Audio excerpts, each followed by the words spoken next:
Yes. Okay, am I clear, sir? Yes, ma'am. Yes, please start.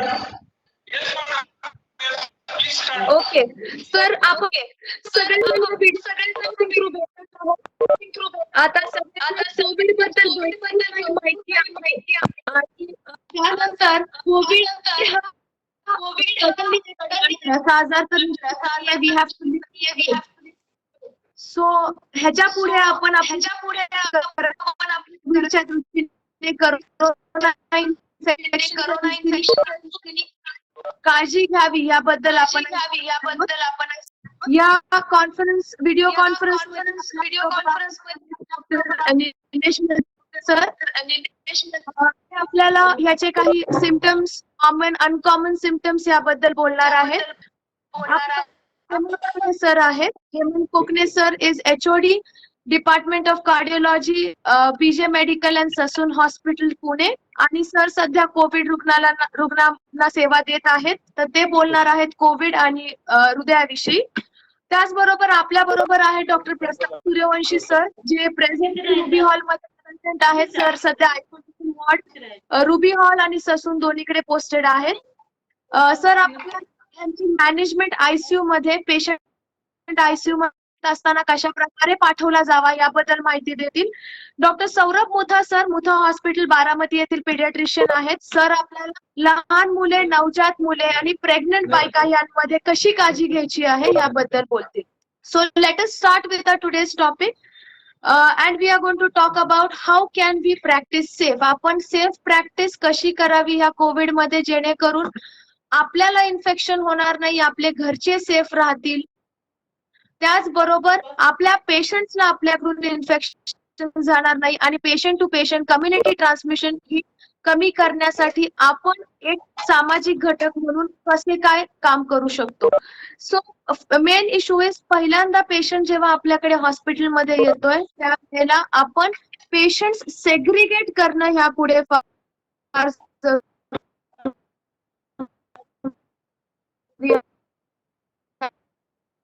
आहे patient जेव्हा entry करतो hospital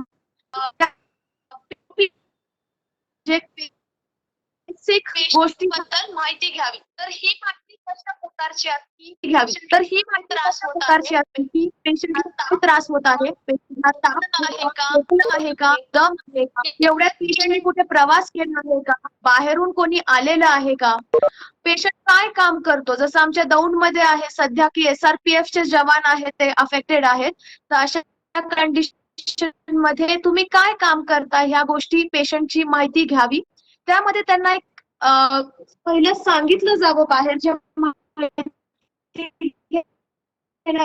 आहेत अशा लोकांना की खोकला ताप या प्रकारचे आजार असलेले पेशंट्स यांना डायरेक्ट गर्दीमध्ये येऊन देऊ नये हा जो माणूस आहे जो आपली ही माहिती घेणार आहे ह्या माणसाला पर्सनल प्रोटेक्टिव्ह इक्विपमेंट जसं की एक फेस शिल्ड प्रॉपर मास्क हे पोहोचवणं ही आपली हॉस्पिटलची जबाबदारी आहे पेशंट कुठला आपल्याकडे आल्यास त्या माणसाने लगेचच आपल्याला कळवावे त्या पेशंटला एका वेगळ्या ठिकाणी त्याची तपासणी करण्यात यावी शक्यतो अशा ठिकाणी जी वेल व्हेंटिलेटेड आहे युजली आपले ओपीडीज छोट्या असतात अशा ओपीडीज मध्ये इन्फेक्शन होण्याचे चान्सेस जास्त असतात आपल्याला अजून एक सवय असते की जर एखादा पेशंट म्हणतोय की मला खोकला येतो मधून मधून we want to check post as if wrong काय अशा वेळेला आपण पेशंटला खोकून दाखव हे अगदी स्पायनल लेवलला बोलून जातो now we have to be very careful की पेशंट आपल्या समोर कॉफ करत नाहीये हा पेशंट तपासत असताना युजली ट्राय की पेशंटला मागच्या बाजूने तपासावं पेशंटच्या पाठीमागे आपण उभं राहावं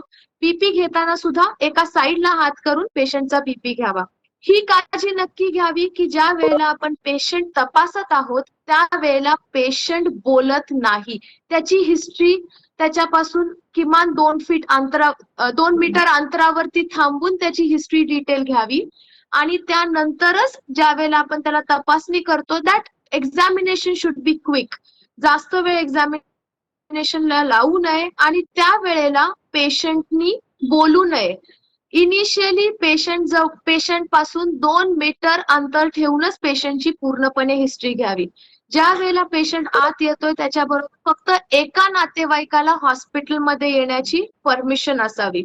ही झाली पेशंट बाबतची. आता बऱ्याच कन्सेप्ट याबद्दल येत आहेत अबाउट फीवर क्लिनिक. फार पेरिफेरीला fever clinics is not a very feasible. Hello, Prasad sir. It is not a very feasible thing. आपल्या लेवलला या पेशंट्सला एका वेगळ्या ठिकाणी निश्चित एक्झामिन विथ एक्स्ट्रा केअर करू शकतो. हे एक्झामिनेशन करत असताना कायम आपण मास्क लावलेला असावा. आपल्यासाठी पेशंटनी सुद्धा मास्क लावलेला असावा. हे कंपल्शन हॉस्पिटलमध्ये येणाऱ्या प्रत्येक पेशंट आणि नातेवाईकाला असावं की त्यांनी काहीही झालं तरी सुद्धा मास्क लावल्याशिवाय हॉस्पिटलमध्ये प्रवेश करू नये. आता आपल्या बऱ्याचशा पेशंट्स कडे आपले नंबर्स असतात. अशा वेळेला बरेच पेशंट्स आपल्याला फोन करून येतात, तर यांना बोलवताना आपण एक टाइम स्लॉट द्यावा की हा पेशंट झाल्यानंतर एक 20 मिनिट अर्ध्या तासाने पुढच्या पेशंटनी यावे, जेणेकरून फार गर्दी होऊ नये आणि फार त्याच्यापासून इन्फेक्शन होऊ नये. त्यानंतर आपण आतमध्ये आपल्या ओपीडी मध्ये काय फरक करू शकतो, तर जो एअर फ्लो असतो, समजा आपल्या इथे फॅन आहे किंवा एसी आहे ओपीडी मध्ये, तो एअर फ्लो आपल्याकडून पेशंटकडे गेला पाहिजे, ना की पेशंटकडून आपल्याकडे. आणि युजली ट्राय की दॅट एअर फ्लो हा दरवाजातून बाहेर जातो. तर असा फॅन किंवा ह्याची पोझिशन तुम्ही सध्या अशी ठेवावी किंवा तुमची बसण्याची पोझिशन अशी बदलावी की एअर फ्लो हा तुमच्याकडून पेशंट्सकडे जाणार आहे. So the most important thing is mask, second is air flow, third आपण बोलणार आहोत अबाउट सॅनिटायझेशन. खूप जास्ती जरुरी आहे. आपण सगळेजण मास्क वापरतो. मेन एक क्वेश्चन राहतो बऱ्याच, आपण प्रत्येकाने no need for everyone to use N95. N95 अशा ठिकाणी यूज व्हावा की ज्या ठिकाणी एरोसोल्स जनरेट होणार आहेत, की पेशंट फोकस आहे, नेब्युलायझेशन चालू आहे, इमर्जन्सी पेशंट आहे, खूप दम लागला, अशा ठिकाणी N95 वापरावा. आपल्या सर्वांसाठी ओपीडी मध्ये साधा सर्जिकल मास्क हा इनफ आहे. पेशंट साठी युझिंग सर्जिकल मास्क और using any homemade mask is also okay. तर ही काळजी घ्यावी. प्रत्येक पेशंट बघितल्यानंतर हात साबणाने स्वच्छ धुवावा अथवा सॅनिटायझर वापरावे. दिस इज अ मस्ट. आपण बऱ्यापैकी इन्फेक्शन कंट्रोल करू शकू. ट्रान्समिशन पुढचे आपल्या स्वतःला होणारे इन्फेक्शन हे कंट्रोल करू शकू. आपण ज्या ठिकाणी काम करतोय त्या ठिकाणी खाणे टाळावे. ते एक मेजर आहे. आपण बरेच जण आपले डबे कॅरी करतो क्लिनिक्स मध्ये, तर हे टाळणं फार जरुरी आहे की आपण जिथे काम करतो तिथेच खाणं. खाण्याच्या आधी स्वच्छ हात अगदी एल्बोज पर्यंत धुणे, नीट एखाद्या स्वच्छ ठिकाणी बसणे हे फार जास्ती जरुरी आहे. जेव्हा आपण एखादा फिवरचा पेशंट बघत आहोत त्यावेळेला मास्क बरोबरच एखादं फेस शिल्ड सुद्धा आपण वापरावं.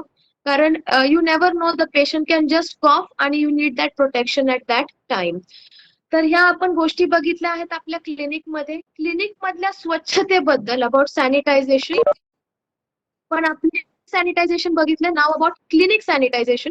1% सोडियम हायपोक्लोराईडनी दिवसातून 2 वेळा किमान आपलं स्प्रेइंग करून घ्यावं. ज्या एरियामध्ये खूप जास्ती पेशंटची वर्दळ राहते त्या एरियामध्ये. दर 4 तासांनी जे कॉमन हँडल्स आहेत, आपले जिन्याचे आहेत, ज्याला लोक खूप कॉमनली हात लावतात, अशा ठिकाणी अल्कोहोल बेस्ड एखादा सॅनिटायझरनी स्वच्छता ही निश्चित मेंटेन करावी. आता यापुढे येतं की आपण आपल्या घरी हे इन्फेक्शन घेऊन न जाण्यासाठी काय करावं. What we are following here is, आम्ही घरी जाण्यापूर्वी इथे we are advised all the staff की तुम्ही वरती एका रूम मध्ये वॉश घेऊन प्रॉपर ते कपडे एक साईडला घेऊन चेंज करून घरी जावं. हे शक्य नसल्यास आपण घरी जेव्हा जायच्या आधीच कोणाला तरी दरवाजा उघडून ठेवायला सांगणे.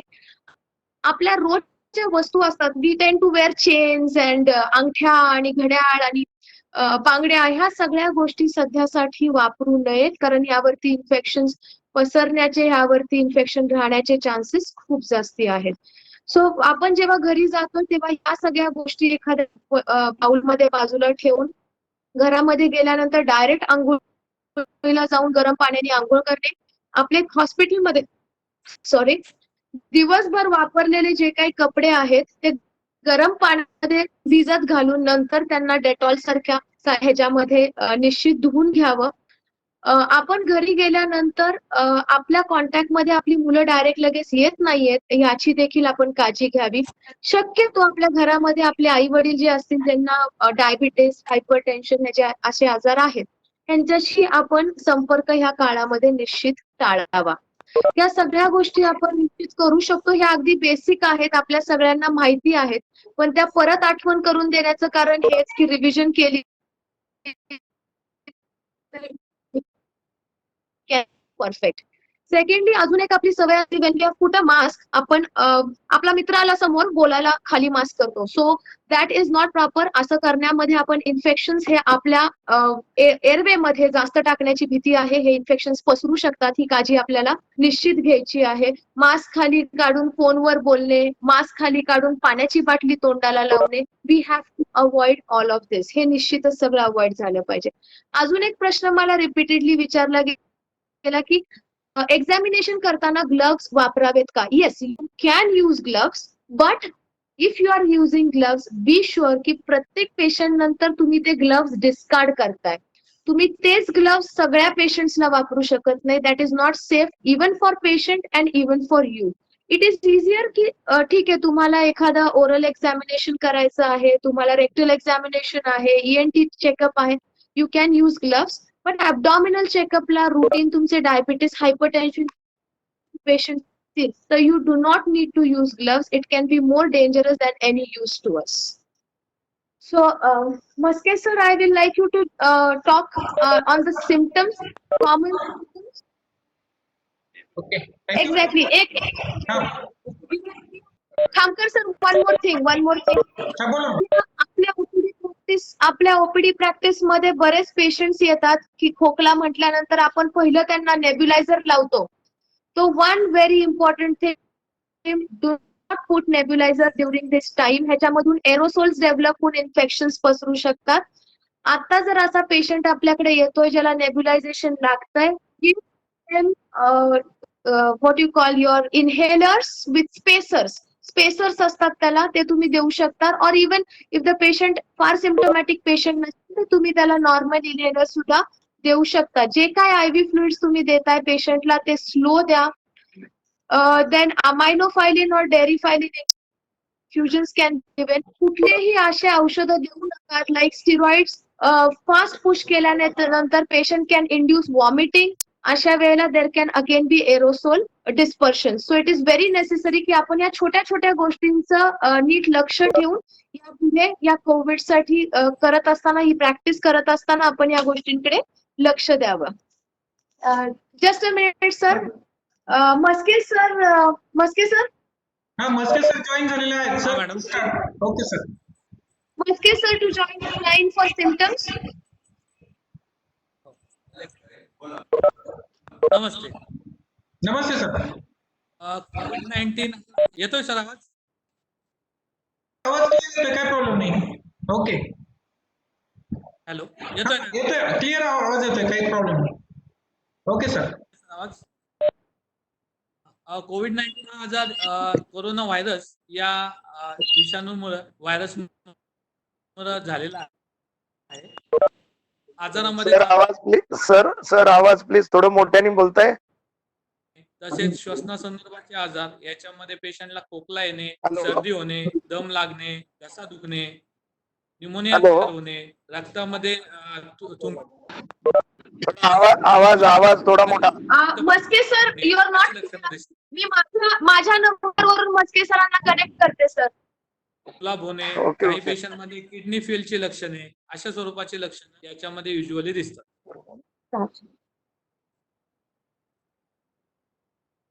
या आजारात आढळून येते. याच्यामध्ये तपासणीमध्ये युजली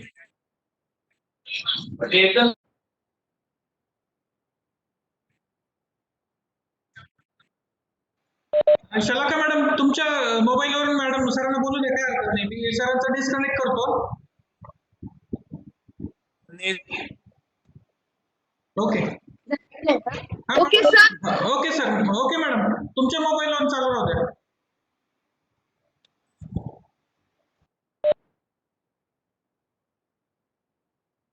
नाही काहीतरी डिस्टर्ब. हॅलो.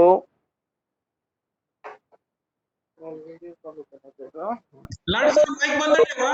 शलाका मॅडमच्या ह्याच्यावरून बोलतील sir.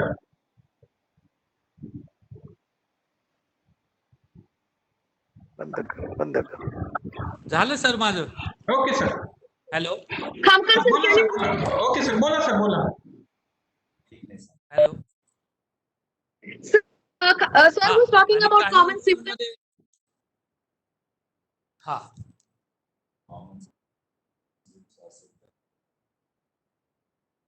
Maske sir, are you clear?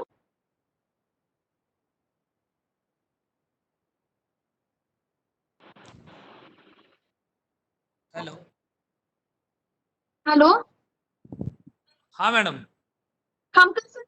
Kamkar sir, can I get on line? हा मस्के सर, आवाज क्लिअर येतोय, काही प्रॉब्लेम नाहीये. बाकीच्या सर्व डॉक्टर मंडळींना विनंती आहे, फक्त माईक ऑन करू नका. सरांचा आवाज क्लिअर येईल, काही प्रॉब्लेम येणार नाही. Please start sir. बरं मला काही Kamkar sir, you common get me? Symptoms सांगितले. काही रुग्णांमध्ये काही लक्षणं नसताना सुद्धा त्यांच्यामध्ये कोविडची चाचणी केल्यानंतर त्यांना कोविड-19 आजार झाल्याचे निष्कर्ष दिसून आलेले आहे. त्यामुळे असिम्प्टोमॅटिक पेशंट मध्ये सुद्धा ही तपासणी पॉझिटिव्ह येऊ शकते.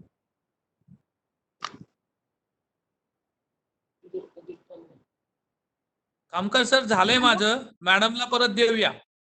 ओके सर, चालेल, काय प्रॉब्लेम नाही. थँक्यू. Thank you sir. तर ज्याप्रमाणे सर आता बोलले, can have respiratory symptoms, gastrointestinal symptoms. Patients can present as cardiac cases. Patients can have atypical presentations like encephalitis. एक एकदम drowsy patient येऊ शकतो. So expect anything, everything in a corona patient. That is very important. यापुढे practice करत असताना फार जरुरी आहे की आपण आपल्याकडे येणारा प्रत्येक पेशंट हा कोविड असू शकतो अशी शक्यता ठेवूनच पुढची प्रॅक्टिस करणे.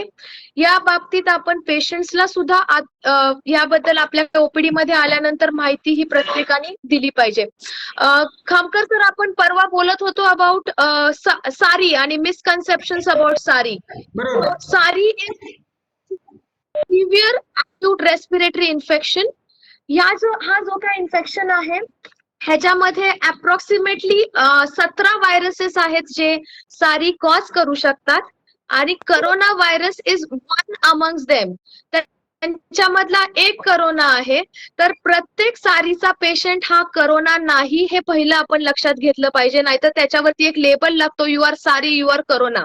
So that is very important. So what is this सारी? 7 दिवसाचे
मॅडम आवाज येतोय का?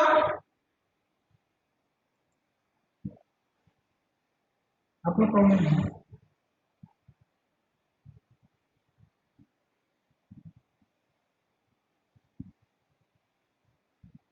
योगेश, नेटवर्क नाही वाटत आपलं.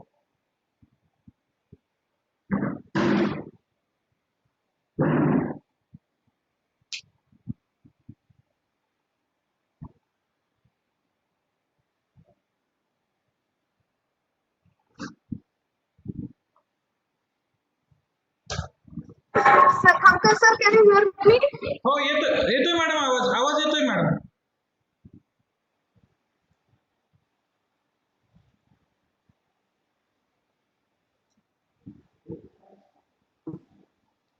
हा बोला मॅडम बोला. Dr. Hemant Kokne sir, Kokne sir on the line. Unique or present management of such patients Yes, working in a can huge you hear institute like Sassoon Hospital. me? Yes, sir. Okay sir please. Hello. Yeah. Okay. Yeah. Myself, Dr. Hemant Kokne. I'm working as a assistant professor in PJ Medical College, Sassoon Hospital.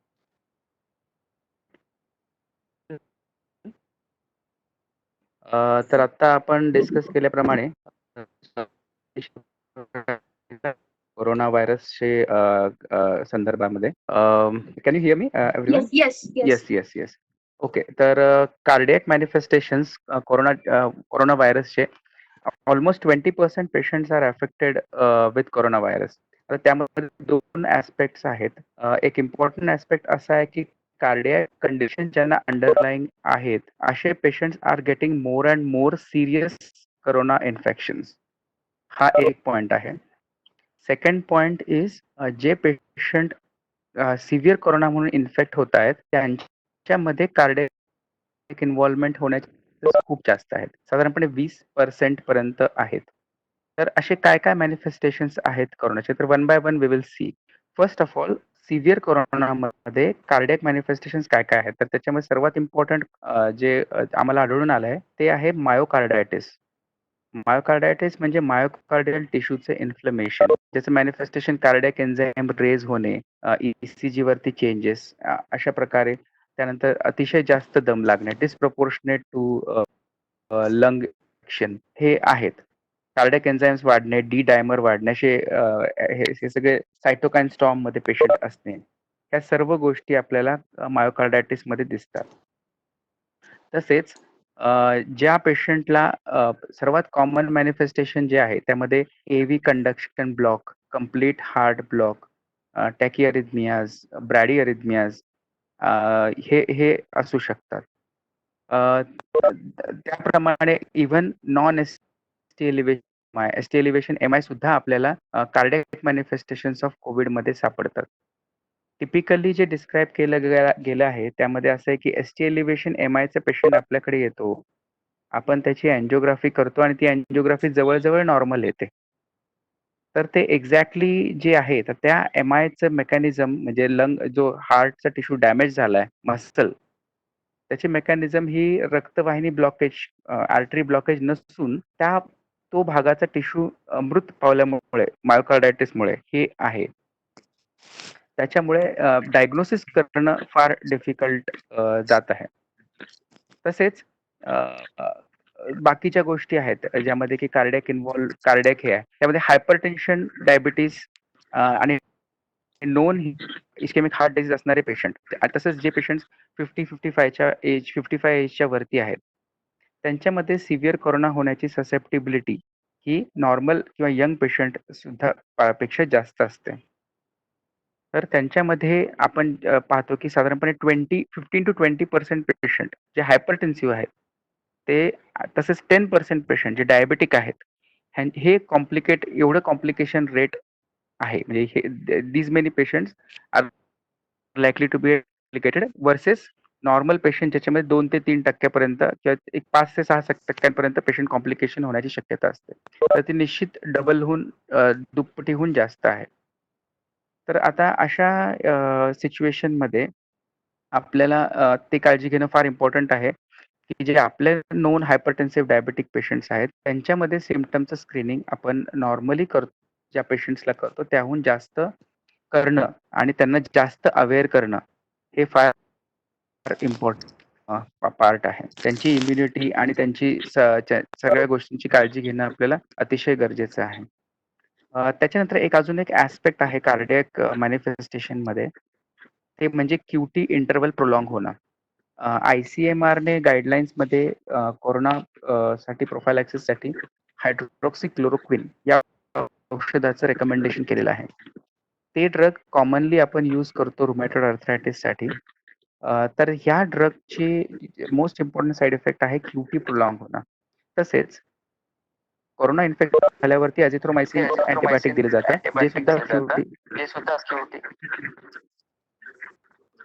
जे सुद्धा क्यूटीसी prolong करतं. तो यामध्ये आपल्याला QT interval प्रोलॉंगेशन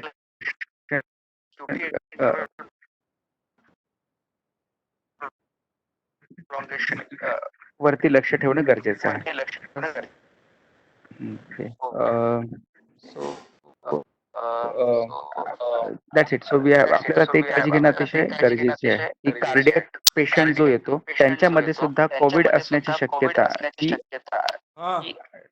20% 15% पर्यंत असू शकते. So we have to be very careful and in diagnosing आणि referring.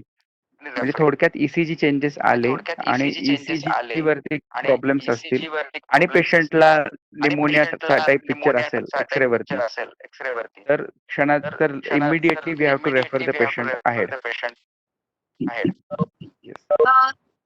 Okay, sir. One question. Yes. Are you, what is the general scenario? Are these patients coming directly as cardiac failure or they sir काय ऐकू येत नाहीये. Hello? Hello. Yes ma'am. Yeah. ह्याच्यापैकी किती लोक asymptomatic होती आणि how many people are having history of fever? Fever almost 85 to 90% patients मध्ये आहे. आणि cardiac manifestation in the form of ECG, X-ray, ECG, echo हे साधारणपणे 10 to 15% पेशंट मध्ये आहे. आम्ही एक स्टडी हातात घेतलेली आहे ज्याच्यामध्ये we are going to study all the ससूनमध्ये येणाऱ्या सर्व कार्डियक मॅनिफेस्टेशन्स मध्ये कोणतं मॅनिफेस्टेशन सगळ्यात कॉमन आहे याच्यावरती आम्ही सध्या एक स्टडी करतोय. तर त्याच्यामध्ये आम्हाला various tachyarrhythmias we are finding it to be the most common manifestation. Atrial fibrillation, ज्यांना कधी आयुष्यात एट्रियल फिब्रिलेशन झालेलं नाहीये असे पेशंट्स येतात. इव्हन नॉर्मल एसव्हीटीज हे जास्त पेशंट येतात. ते थोडे ब्रॅडिअरिथमियाज कमी आहेत पण टॅकिअरिथमियाज जास्त आहेत. येस. आणि Thank you, sir. या Thank you, sir. Sir, you please be with us. Sure. Sure. Okay. Thank you. Sir. Next online we will have Dr. Doctor मुद्दल सर. सूर्यवंशी सर झाले.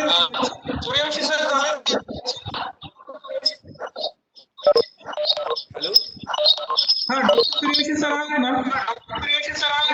Thank you sir.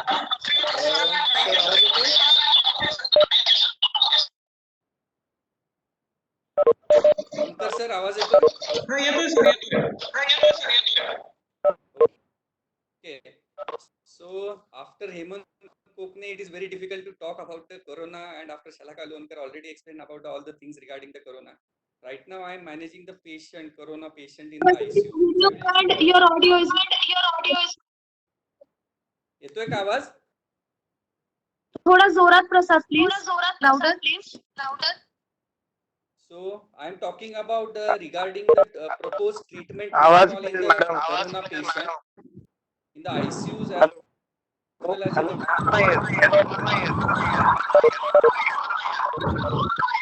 hello. Hello.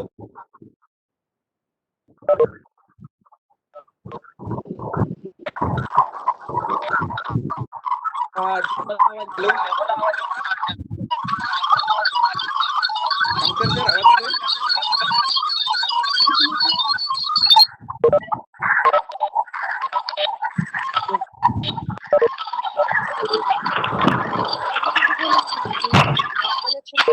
शालका madam आवाज येतोय?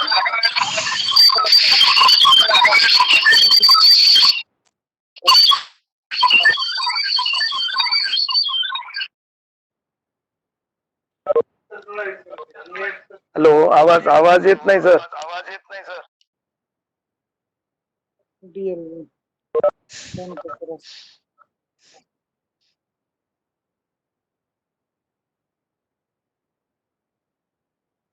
Shankar sir येतोय आवाज? Yes येतोय.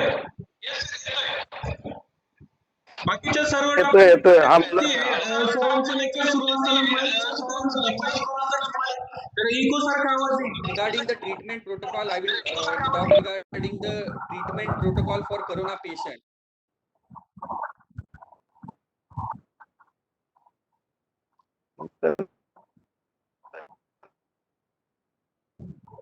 So proposed treatment protocol for corona patient, we have to divide this patient into various stages regarding the signs and symptoms. Patient is having asymptomatic or symptomatic with the प्रसाद येऊन गेले पाणी comorbidities. पण. We have. चला का madam आवाज येतोय? नाही sir नाही.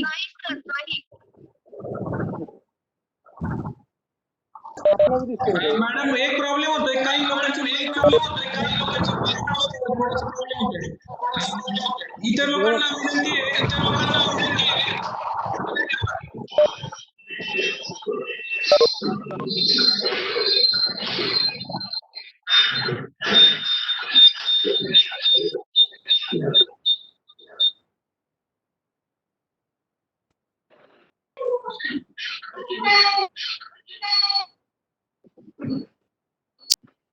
येस प्रसाद थोडं लाउडर.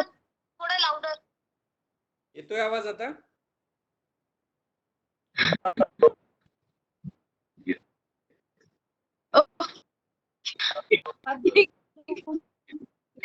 थोडं अजून बोलला.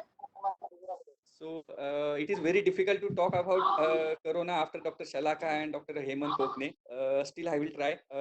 Right now, I'm working in the corona ICU, so I will talk about how we are managing the patient, corona patient in the ICU. We have to divide this patient according to the severity, like stage 1, 2, 3. The government of Maharashtra given us guidelines regarding that. So stage 1 means those patient who is asymptomatic or symptomatic with the comorbidities. We have to start this patient with the HCQ 400 BD. And as Hemant Kokne already told us, we have to do the baseline ECG in that patient because QT prolongation is the most common problem with the HCQ, and azithromycin drug interaction can increase the QT interval. Then symptomatic patient, we have to add some antibiotic like third generation cephalosporin or azithromycin along with the HCQ for this patient. And we have to send the routine investigation along with that. Stage 2 means those patients who are having the lung involvement, pulmonary involvement with or without hypoxia. So injectable IV antibiotics is proposed in that treatment. All patients should receive the HCQ tablet, antibiotics, and your oseltamivir, that is Tamiflu. If upper respiratory tract involvement is there, then 75 BD. Otherwise, LRTI, we have to give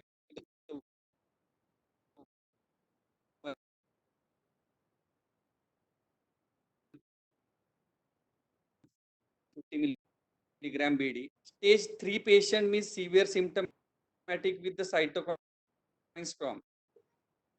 In this patient, we have to add the higher multiple vasopressors with antibiotics. Those patients requiring noradrenaline or adrenaline, respiratory rate, tachypnea, desaturation. Those patients who is drowsy, confused, thrombocytopenia. Now, there is a guidelines regarding the invasive ventilation with your NIV. As these are the procedures who can generate the high air. And if you are using the high frequency ventilation or you are using the NIV, then your PPE should be must. For the indication for intubation, we have to intubate the patient if patient is desaturated, patient is hemodynamically unstable, or patient is having low GCS, or patient is having respiratory rate more than 30. We have to intubate the patient. And after intubation, like ventilator strategies, it is not different that in your routine ARDS. But the problem with the PEEP, we have to keep the low PEEP as optimized PEEP 8 to 10. And what we observe in the ICUs, there is no problem with the oxygenation or ventilation. We observe that there is a problem with the shunting or perfusion in that patient. So now today government of Maharashtra advice we have to start the low molecular weight heparin or heparin in all the patient, those who are admitted in the hospital, as DIC is a strong predictor of mortality in that patient, and they found that more than 60% of the patient is having DIC. So that's why each and every patient who is admitted in the hospital, whether in the ward or whether in the ICU, we have to start it low molecular weight or heparin unless it is contraindicated. And regarding the supportive care, normal supportive care in that patient, it is not a different than other care. As you already told, we have to avoid the nebulization, we have to avoid ibuprofen, NSAIDs. We have to use the conservative fluid strategies in that patient. Deep sedation is required. Early enteral nutrition means we have to start the restorative feeding in this patient. And prone position, those patient who is not managing on your routine ventilation, we have to prone this patient 16 to 18 hours per day. And we have to defer the tracheostomy. Previously, we are using in ARDS patient early weaning tracheostomy, but in this patient to prevent the aerosol generation, we have to avoid it.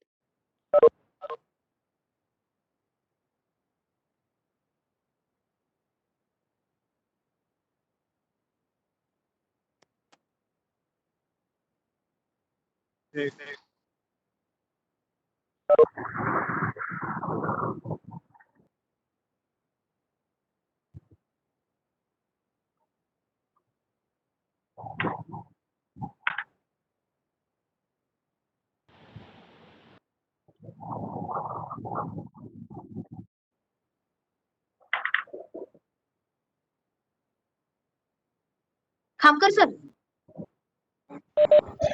हा बोला madam. Sir प्रसादचा बहुतेक network network गेलेलं आहे त्यांचं. मुत्ता sir आहे का? Okay. हा. So he was talking about HCQS. HCQS in vitro studies आहेत आणि we are using HCQS at present, but त्याचा 400 BD first day followed by 200 BD 4 days असा शेड्यूल आहे for patients who are proven Covid positive. त्यानंतर remdesivir म्हणून FDA approved drug आलेला आहे which is presently being used in the USA. आणि cytokine storm बद्दल जे डॉक्टर प्रसाद आपल्याला सांगत होते which usually occurs after the 8th day, यामध्ये आपण टॉसिलिझुमाब म्हणून ड्रग आहे नवीन हे वापरत आहोत. It is an anti inflammatory drug. पूर्वी मिथाइलप्रेट सुद्धा ते त्याबरोबर वापरतात like an anti inflammatory only. त्याचबरोबर सर आपल्याशी आताच बोलले की they are using low molecular weight heparins which has been given as a guideline by the government. ICU support, oxygen is needed. आणि कॉन्व्हल्संट प्लाझ्मा सुद्धा फिफ्थ कॉम्पोनेंट असं वापरलं जातं यासाठी. So these are all promising. Exact अजूनही त्याबद्दल treatment नाहीये. Yes we have doctor Prasad back. Sir we have doctor Prasad back.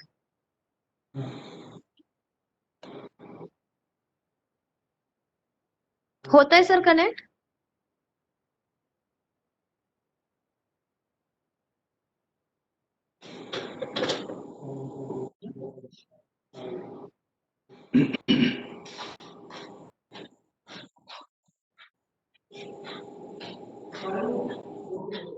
So we will shift to Mutha sir.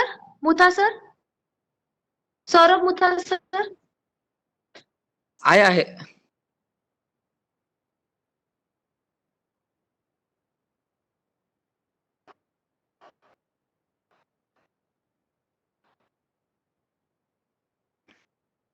Hello.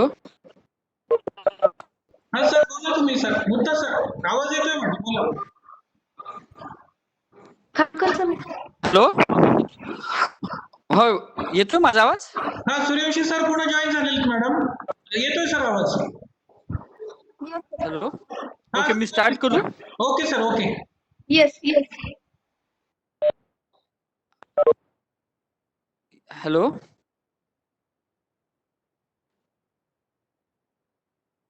Hello. हा येतोय आवाज सर. आवाज येतोय सर. हा नमस्कार, मी डॉक्टर सौरभ मुथा, बारामती प्रॅक्टिस करतो. I have finished my MD paediatrics आणि इंटेन्सिव्हिस्ट फेलोशिप झाली माझी. आता मला फक्त आपण सगळे एकत्र आलोय, इट्स व्हेरी गुड. फक्त पीडियाट्रिक कोविड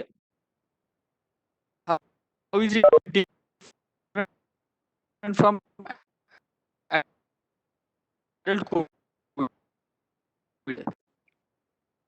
हे फक्त थोडक्यात सांगायचंय मला. तुम्ही ऐकू शकता सगळे? ऐकतो आम्ही सगळे, सांगा. कोविड आता paediatric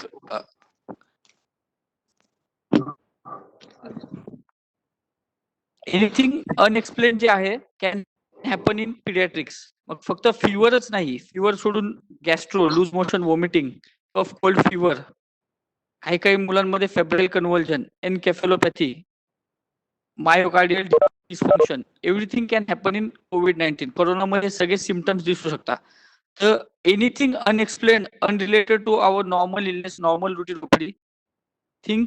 you can think of corona. आणि सगळ्यात महत्वाचं कॉन्टॅक्ट पॉझिटिव्ह जनरली असेल, कारण मुलं सहसा बाहेर जात नाही. पण बाकीकडून जे ऍडल्ट कडून किंवा कॉन्टॅक्ट रेड झोन मधून आल्यामुळे you have to suspect corona from all of. Hello,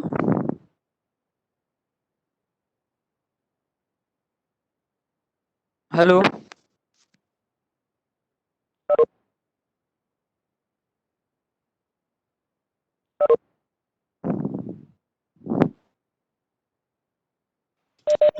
आवाज येतोय मुत्ता सर?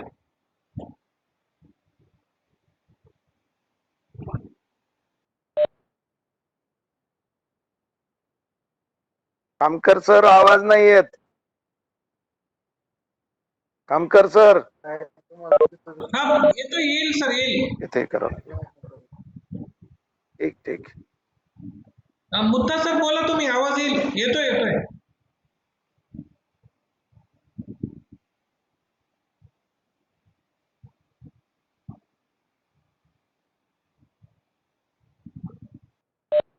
हॅलो, हॅलो, हा बोला सर, बोला, आवाज येतोय सर. हा, मी पिडियाट्रिक कोविड आणि ऍडल्ट कोविडचा आता डिफरन्स सांगितला.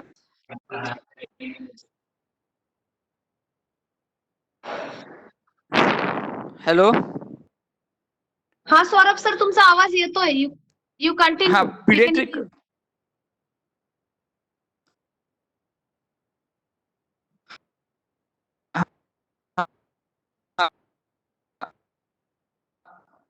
पिडियाट्रिक कोविड मध्ये जसं मी सांगितलं, ऍडल्ट कोविड मध्ये कफ, कोल्ड आणि डिस्निया हे सिम्पटम्स, कन्व्हल्जन किंवा सिंपल कन्व्हल्जन, एनकेफेलोपॅथी आणि शेवटी शॉक, मायोकार्डियल डिस्फंक्शन, हे सगळे सिम्पटम्स आपण कोविड मध्ये दिसू शकतात. Anything unexplained can happen in Covid. Second thing is contact positive. Generally मुलं शक्यतो बाहेर जात नाही, पण कॉन्टॅक्ट असेल कुणाचे, हाय रिस्क पेशंट किंवा कोई रेड झोन मधून पेशंट आलेला असेल, कॉन्टॅक्ट मध्ये असेल, तर you should always suspect Covid from them. आता मी फक्त थोडक्यात आपल्याला फास्ट घ्यायचंय, कारण टॉपिक थोडा मोठा असल्यामुळे. मदर मध्ये कोविड झालं तर बेबी मध्ये काय करायचं किंवा हाऊ टू कंडक्ट डिलिव्हरी थोडक्यात सांगतो. मदर मध्ये सुद्धा आपण एनिथिंग अनएक्सप्लेन झालं, ऍब्रप्शिओ प्लासेंटा झालं, प्लासेंटा प्रिव्हिया आलं, ब्रेथलेसनेस आलं किंवा थ्रोम्बोसाइटोपेनिया वगैरे जास्त सिम्पटम्स देत असेल, तर you can always suspect corona positive or COVID suspect high risk patient in that mother. मग त्यासाठी बेबीला तुम्ही डिलिव्हरीच्या वेळेस काय केलं पाहिजे? ऑलवेज लेबर रूम आणि जनरली बेबी ट्रीटिंग रूम थोडी सेपरेट असली पाहिजे. सेपरेट रूम्स किंवा ऍटलिस्ट 2 मीटरचं डिस्टन्स पाहिजे. सगळ्यांना ऐकू येतंय? सर ऐकू येतंय. हो सर, ऐकू ओके. येत आहे. हा, तर 2 मीटरचं डिस्टन्स पाहिजे प्रत्येकाच्या ह्याच्यामध्ये, रूम बेबीच्या ह्याच्यामध्ये. आणि वेगळं काही करायची सुरुवातीला गरज नाहीये. बेबीच्या रिससिटेशनच्या वेळेस क्राय केलं नसेल तर तुम्ही जे नेहमी रिससिटेशन प्रोटोकॉल पाळता तेच पाळलं पाहिजे. त्यावेळेस इंट्युबेट सुद्धा करायचं असेल तर तुम्ही प्रॉपर जे नेहमीचे पीपी किट किंवा व्हॉट एव्हर हाय रिस्क पेशंटसाठी तुम्ही वापरताय तेच केलं पाहिजे. फक्त 2 मीटरचं डिस्टन्स ठेवा बेबी मदर पासून, किंवा सेपरेट रूम असेल तर उत्तमच. इफ कॉन्टॅक्ट पॉझिटिव्ह किंवा मदर जर पॉझिटिव्ह निघाली तर व्हॉट यू शुड डू. आपण if you should explain council parents की अशी शक्यता आहे, खूप पॉझिटिव्ह असेल, व्हायरल लोड जास्त असेल तर बेबीला व्हायची सुद्धा शक्यता आहे आणि ती टेस्ट करण्यासाठी आपल्याला स्वॅब पाठवणं गरजेचं होतं. So within 48 hours you can do the baby swab, म्हणजे न्यूबॉर्न जो झालेला आहे त्याचा स्वॅब पाठवू शकतो किंवा नंतर सिम्पटम्स तयार झाले ऑन डे 5 इटसेल्फ तर you can send on day 48 hours नंतर पाठवलं तरी चालू शकतो. सगळ्यात महत्वाचं ब्रेस्ट फिडिंग द्यायचं का नाही, वर्टिकल ट्रान्समिशन होतं का नाही. Generally vertical transmission has been seen not seen in the Covid patients. जसं आपण HIV मध्ये 33 to 50% मध्ये वर्टिकल ट्रान्समिशन होतं, मदर पासून बेबीकडे HIV होतो, तसं कोविड मध्ये होत नाही. This is just with the mother or high risk patients. म्हणजे त्यांच्यावर कोण अजून आजी आजोबा किंवा कोण हाय रिस्क असेल आत्या त्यांच्याकडून बेबीला होऊ शकतं. तर आपल्याला जर बेबीमध्ये नवीन सिम्पटम्स आढळून आले की बेबी आधी सुरुवातीला चांगलं होतं आणि नंतर डिस्ट्रेस वाढायला लागला, शॉक होला किंवा सायनोस झाला, then you should suspect center for NICU in such cases.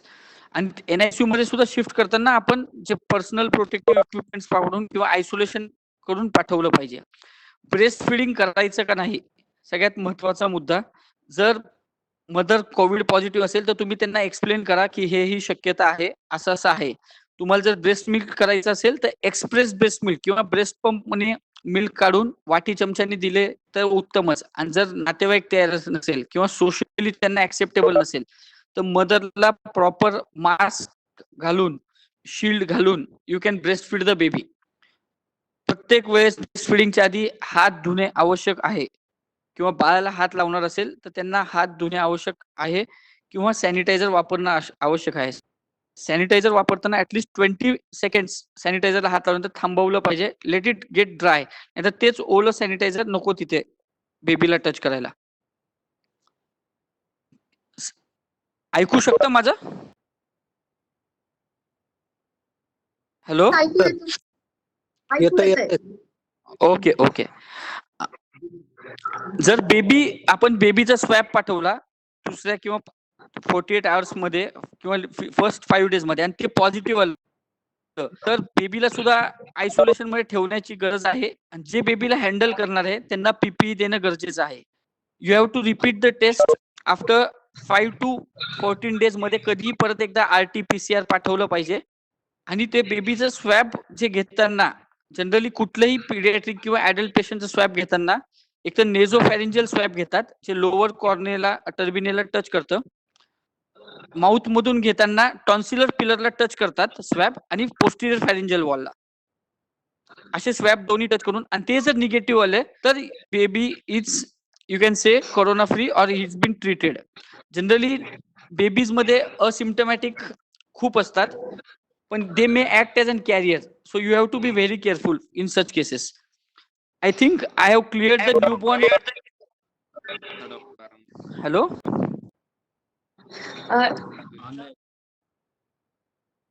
हा मॅडम. मुथा सर. हं. हॅलो. हा मॅडम ऐकू आलं? येस आलं. सर एक डाऊट हा. pleural fluid, peritoneal fluid, all these fluids have higher concentration of COVID. Yes, correct, madam. So anything like that, anything like that with this thing? I mean the amniotic fluid and causing more infections, being more नाही infections. during madam, pregnancy. placenta is actually very good barrier, acting as very good Okay. barrier for such cases. Okay. So that's why vertical transmission is not there. So I have spoken only about newborn Yes. babies. I have not spoken regarding infants or pediatric population.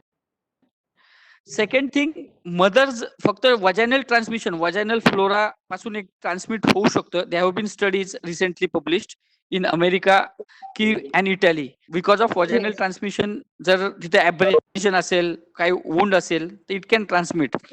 Caesar LSCS जर जास्त असेल तर transient tachypnoea of newborn व्हायचे chances जास्त आहे बेबींना.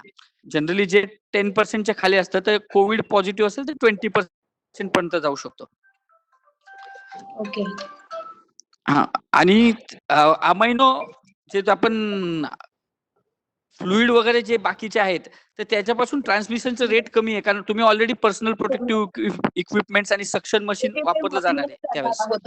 Exactly sir any role of HCQS in paediatric हा paediatric patient मध्ये new drug दिलेले जात नाही. Not even HCQ, not even azithromycin, lopinavir, ritonavir काहीच दिले जात नाही बिकॉज त्याचे काहीच क्लिअर कट गाईडलाईन्स नाहीयेत. पण पीडियाट्रिक पॉप्युलेशन मध्ये जसं प्रसाद सरांनी आणि तुम्ही सांगितलं की माइल्ड, मॉडरेट, सिव्हिअर किंवा कॅटेगरी A, B, C असे दिलेले जातात. कॅटेगरी A म्हणजे कोविड पॉझिटिव्ह पण असिम्टमॅटिक, काही सिम्टम्स नाहीये. तर त्याच्यात तुम्ही if you think patient is getting worsened तर आपल्याला तुम्ही फ्लुविर, एझिथ्रोमायसिन आणि HCQ दिलं जातं. फक्त HCQचा डोस हे पीडियाट्रिक पॉप्युलेशन मध्ये जे आहे सुरुवातीला 6 to 7 mg पर केजी दिलेला जातो बीडी डोस, नंतर 3.5 mg पर केजी बीडी डोस दिलेला जातो. HCQ, हायड्रोक्सिक्लोरोक्विन आणि फ्लुविर हे जनरली वापरले जातात प्लस एझिथ्रोमायसिन. पण फ्लुविर जर तुम्ही नंतर त्याचबरोबर स्वाईन फ्लूची सुद्धा टेस्ट पाठवली असेल आणि स्वाईन फ्लू जर निगेटिव्ह असेल तर you can stop Fluvir, but you have to continue HCQ and azithromycin as well as secondary infection होऊ नये म्हणून third generation cephalosporin, even ceftriaxone or whatever use in your unit. So pediatric patients overall are doing well even though with COVID, right? Yeah, correct. फक्त high risk जे आहेत जसं मी already सांगितलं, immuno compromise असेल, माल न्यूट्रिशन पेशंट असेल, congenital heart disease असेल, chronic lung disease किंवा ॲस्थमा, लिव्हर डिसीज असेल, जनरली किडनी डिसीज आणि हिमॅटॉलॉजिकल केसेस म्हणजे जे कॅन्सरवर अँटी कॅन्सर ड्रग्सवर असेल किंवा ITP जे म्हणतो थ्रोम्बोसायटोपिनिया पर्सिस्टंट असेल, जुवेनाइल डायबिटीस, या patient these are all high risk cases which you should be monitoring carefully. फक्त कॅटेगरी 2 किंवा मॉडरेट टू सिव्हिअर केसेस मध्ये जसे प्रसाद सर म्हटले सारी किंवा ARDS मध्ये जात असेल तर you have to be more careful. Instead of using non-invasive ventilation, it's always preferred you use invasive ventilation in such cases. Plus nebulization आपल्याला जनरली कोविड पुढच्या आता येईलच गाईडलाईन्स अजून, तर नेब्युलायझेशन अवॉइड करा. जसं मॅडम म्हटले एरोसोलनी वाढत जातं, तर you have to be very careful in such cases. It's always better तुम्ही प्रत्येकांना स्वतःचा इनहेलर देऊन टाका आणि स्पष्ट सांगा की प्रत्येक वेळेस वापरायच्या आधी हँड वॉश करणं किंवा सॅनिटायझर वापरणं गरजेचं आहे आणि एकमेकांना वापरू नका. जनरली मुलांमध्ये काय आहे, तो मोठा भाऊ वापरतो म्हणून छोट्या भावाला तेच वापरतात किंवा आहे. So these all simple things which can help to prevent COVID. Mutha sir, one more. Yes Can you madam. hear me, sir?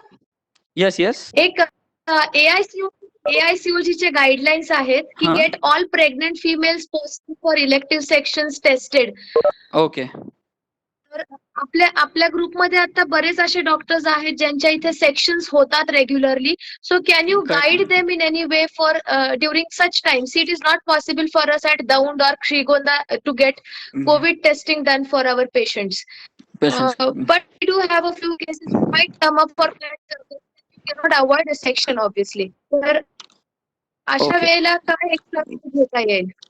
Madam जसं मी म्हटलं हाय रिस्क कुठलेही पेशंट असेल, LSCS तुम्ही जे हाय रिस्क करत असेल किंवा सडन इंड्युस्ड प्रीटर्म मध्ये गेलेला premature rupture of membranes, abruptio placenta praevia, PIH आणि PIH मुळे जे कॉम्प्लिकेशन जे नेहमीचे आहेत, जे आपल्याकडे जी रेग्युलर फॉलोअप सोडून सुद्धा वेगळे काही पेशंट असले ज्याची हिस्ट्री माहित नाही, हाय रिस्क पेशंट तुम्ही कुठलेही असेल तर you should always suspect COVID. पण इन सच केसेस फक्त आपण जे सीझर करतोय आपण त्यावेळेस सीझर तुम्ही पर्सनल प्रोटेक्टिव्ह इक्विपमेंट्स किंवा प्रॉपर केअर घेऊन करा आणि नंतर तुम्ही whatever if patient gets deteriorated you can shift to higher centres which telling them की these are high risk cases, we have take appropriate care at during LSCS and then you can shift them.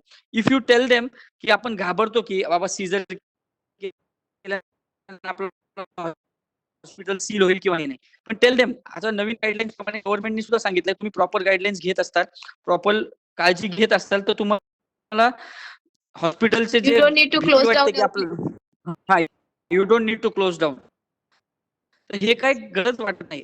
Post delivery generally PPH मध्ये जे जातात किंवा BP uncontrol within 24 hours PI जर झाला आणि त्यानंतर होत नाही, नंतर बेबी डीआय मदर डीआयसी मध्ये जात असेल, थ्रोम्बोसाइटोपिनिया होत असेल, ब्लिडिंग स्टॉप होत नसेल, तर you should always suspect Covid in such cases. फक्त कोविड मध्ये जे सिम्पटम्स जसे मॅडमनी सांगितलं, कफ कोल्ड फिवर सोडून सुद्धा हे बाकीचे अनरिलेटेड अनएक्सप्लेन्ड कॉज सिम्पटम्स जर उद्भवत असतील तर you should always suspect Covid in such cases. आणि सगळ्यात महत्वाचं कॉन्टॅक्ट, कुठून हाय रिस्क झोन मधून ते आले आहेत का नाही. आता जसं मॅडमने सांगितलं, सीआर patient किंवा family, they have traveled from all the way from Bombay or sometimes Dhule, some have traveled all the way from other states also. So in such cases, take proper history during that point of time. Thank you, sir. Thank you, madam. Thank you sir. Khamkar हा बोला madam. Khamkar sir, एक प्रसाद सूर्यवंशी सरांना question होता की केस shift करत असताना what care should be taken अय्यो. General when we are shifting such patients. हा Prasad sir is there online?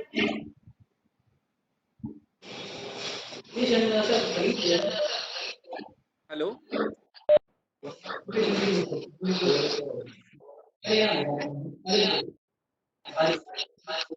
चला का मॅडम परत एकदा प्रश्न सांगता. Sir, will it be like routine PPs, ambulance? No, if you are shifting the suspected patient, then your N95 mask with the face shield and your routine gown is enough. But if you are shifting the confirmed case, Okay, sir. Okay.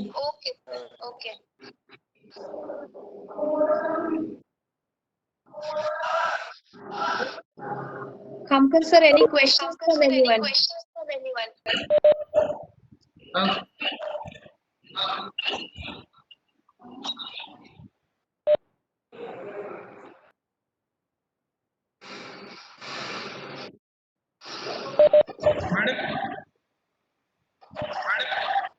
हा म्हटलं बऱ्यापैकी आपले जे विषय होते ते सगळे cover झालेले आहेत. हा. तर आता जे आपले सगळे खाजगी विषय आहेत, जनरल प्रॅक्टिस आहेत, त्यांच्या मनामध्ये जी भीती आहे ती बऱ्यापैकी दूर होण्यासाठी मदत होईल आपल्याला. हॅलो. हा सर बोला तुम्ही sir. Hello. Yes, Prasad. Hello.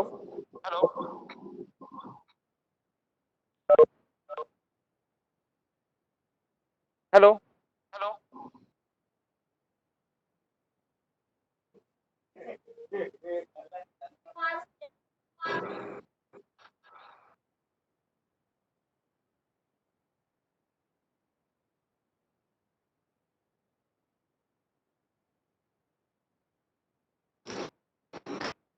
Kamkar sir. हा मॅडम. हॅलो. हॅलो. हा आवाज येतोय. हॅलो. हा बोला सर, तुम्ही बोला. त्यांचं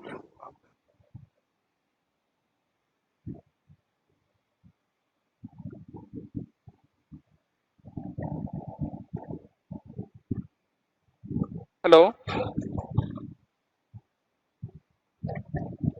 हॅलो. आवाज येतोय. हॅलो. हा, आवाज येतोय सर, तुम्ही बोला फक्त बोला. रेंज आहे तुम्हाला, रेंज आहे. प्रोफायलॅक्टिकली आपण ऍज अ जनरल प्रॅक्टिशनर एसीक्यूएस घ्यायचं का किंवा घेऊ शकतो, इन व्हॉट डोसेस?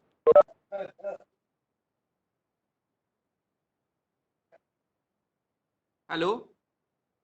हा प्रोफायलॅक्टिकली आपण एसीक्यूएस घ्यावं का आणि इन व्हॉट डोसेस आणि for how much duration? Prophylactically, if you are managing the patient with the high risk, means तुमच्या तालुक्यामध्ये जर असेल सस्पेक्टेड, तुम्ही चालू करू शकता डोस 400 मिलीग्रॅम BD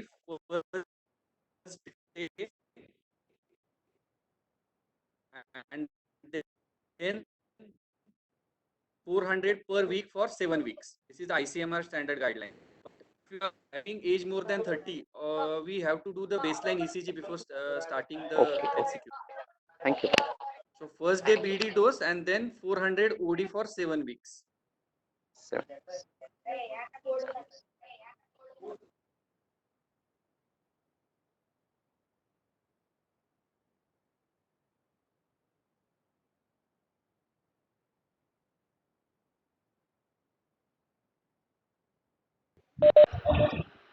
हा मॅडम, सरांना बोलायचंय का सर? मॅडम, सर मार्गदर्शन करतील आपल्याला सर. जामकर सर, हा सर बोला लॉर्ड सर. मार्गदर्शन मला एक विचारायचं होतं. हा सर, आपण कोविडचे पेशंट पाहिलेले नाहीये, पण आपल्याला कोविड बरोबर प्रॅक्टिस करायची हे लक्ष ठेवून त्याप्रमाणे वागायचे, त्याप्रमाणे आपल्याला पुढच्या वर्षभर तरी कमीत कमी राहायचंय हे लक्षात ठेवलं सफिशियंट आहे. आणि दोन